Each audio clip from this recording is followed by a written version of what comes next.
गौतम बुद्ध की कठोर और गहरी जीवन शिक्षाएं। गौतम बुद्ध को उनकी करुणा, अहिंसा और आत्मज्ञान की शिक्षाओं के लिए जाना जाता है, लेकिन उन्होंने जीवन के अंधेरे, कठोर और अवश्यंभावी सत्यों पर भी प्रकाश डाला। उन्होंने बताया कि यह संसार एक निरंतर पीड़ा का चक्र है, और यदि कोई व्यक्ति इन सत्यों को समझने के लिए तैयार नहीं है, तो वह जीवन भर मोह और दुख में जकड़ा रहेगा। उनके द्वारा दिए गए कुछ गहरे और कठोर जीवन सत्य इस प्रकार है, और हाँ, हम आपको ऐसी वीडियो लाकर रोजाना मोटिवेट करते हैं, तो कृपया चैनल को सब्सक्राइब जरूर करना। जीवन का मूल स्वरूप ही दुखमय है। जन्म लेना, बुढ़ापा, बीमारी और मृत्यु, ये सभी अवश्यंभावी हैं। जब तक कोई व्यक्ति इन सत्यों को नहीं समझता, तब तक वह शांति नहीं पा सकता। हम सुख की तलाश में भटकते हैं, लेकिन सुख क्षणिक है और दुख का अंत नहीं होता। जितना अधिक हम जीवन से आशाएं रखते हैं, उतना ही अधिक हमें निराशा मिलती है। इच्छाएं ही दुख का मूल कारण है। हर व्यक्ति कुछ न कुछ चाहता है, धन, प्रेम, मान सम्मान, शक्ति या अमरत्व। लेकिन जो चाहा जाता है, वह या तो नहीं मिलता, या मिल जाने के बाद भी संतोष नहीं देता। और यदि वह चीज खो जाती है, तो मनुष्य और भी अधिक दुखी हो जाता है। ये चक्र कभी समाप्त नहीं होता। बुद्ध ने कहा कि जब तक हम अपनी इच्छाओं से मुक्त नहीं होते, तब तक हम दुख से मुक्त नहीं हो सकते। मृत्यु ही एकमात्र अपरिवर्तनीय सत्य है। संसार का हर प्राणी मरता है, चाहे वह कितना भी बलशाली हो, कितना भी धनी हो, या कितना भी बुद्धिमान हो। हम अपने प्रियजनों को खोने से डरते हैं, लेकिन यह सत्य है कि एक दिन हमें भी खो दिया जाएगा। मृत्यु के बाद कोई नाम नहीं रहेगा, कोई पहचान नहीं रहेगी, और कोई स्मृति भी स्थायी नहीं होगी। फिर भी मनुष्य मृत्यु को नकारता है, उसे भूल जाना चाहता है, और इसी कारण वह भ्रम में जीता है। अकेलापन ही अंतिम सत्य है।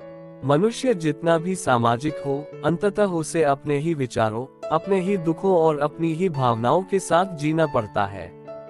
कोई भी पूरी तरह से हमारे साथ नहीं होता, न सुख में न दुख में। मित्रता, प्रेम और रिश्ते सभी अस्थायी हैं। वे केवल तब तक टिकते हैं जब तक परिस्थितियां अनुकूल होती हैं।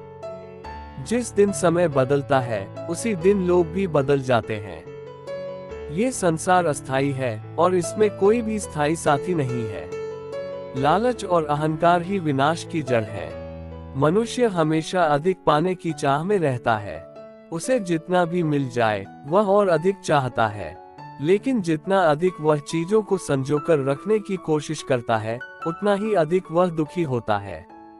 धन, शक्ति, प्रसिद्धि, ये सब क्षणिक हैं। एक दिन सब समाप्त हो जाता है। जो व्यक्ति अपने लालच और अहंकार से मुक्त नहीं हो सकता, वह जीवन भर पीड़ा में रहेगा। मन ही सबसे बड़ा शत्रु है। संसार में बाहरी शत्रु कम घातक हैं, लेकिन मन के भीतर बैठा भ्रम, लालच, ईर्ष्या और भय ही असली शत्रु हैं। यह मन ही है जो हमें दुखी करता है, हमें गलत मार्ग पर ले जाता है, और हमें बंधनों में जकड़कर रखता है। यदि हम अपने मन को नियंत्रित नहीं कर सकते, तो हम कभी भी सच्चे सुख और शांति को प्राप्त नहीं कर सकते।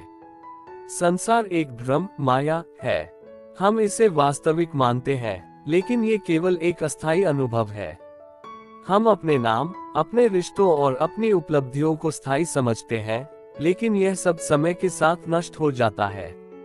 सुख और दुख दोनों ही क्षणिक है, लेकिन हम सुख को पकड़कर रखना चाहते हैं और दुख से बचना चाहते हैं। यही हमारी सबसे बड़ी भूल है। बुरी संगति विनाश की ओर ले जाती है। मूर्ख व्यक्ति के साथ मित्रता करने से अच्छा है अकेले रहना। संगति का प्रभाव व्यक्ति के विचारों और कर्मों पर पड़ता है। यदि हम गलत लोगों के साथ रहते हैं, तो हम भी उनके जैसे बन जाते हैं। झूठे, क्रूर और स्वार्थी लोगों की संगति मन को दूषित कर देती है। बुद्ध ने कहा कि यदि अच्छे लोग न मिले, तो अकेले चलना ही बेहतर है। असली युद्ध अपने भीतर है। मनुष्य बाहरी दुनिया से संघर्ष करता रहता है, लेकिन सबसे कठिन लड़ाई अपने ही भीतर चलती है। हम अपने लालच, क्रोध, मोह और भय से लड़ते रहते हैं। बाहरी शत्रुओं को हराना आसान है, लेकिन अपने भीतर के अंधकार को हराना सबसे कठिन कार्य है। जो व्यक्ति स्वयं को जीत लेता है वही वास्तव में मुक्त हो सकता है। मुक्ति का मार्ग कठिन है। सत्य को समझना और स्वीकार करना आसान नहीं है। आत्मज्ञान प्राप्त करने के लिए व्यक्ति को अपने पुराने विश्वासों को छोड़ना पड़ता है, अपने मोह और अहंकार से मुक्त होना पड़ता है। यह मार्ग अकेले चलने का मार्ग है और इसे केवल वे ही पार कर सकते हैं जो अपने भीतर की सच्चाई का सामना करने का साहस रखते हैं। गौतम बुद्ध की ये शिक्षाएं हमें जीवन की कठोर सच्चाइयों से अवगत कराती हैं और बताती हैं कि दुख से बचने का एकमात्र तरीका स्वयं को इन भ्रमों से मुक्त करना है।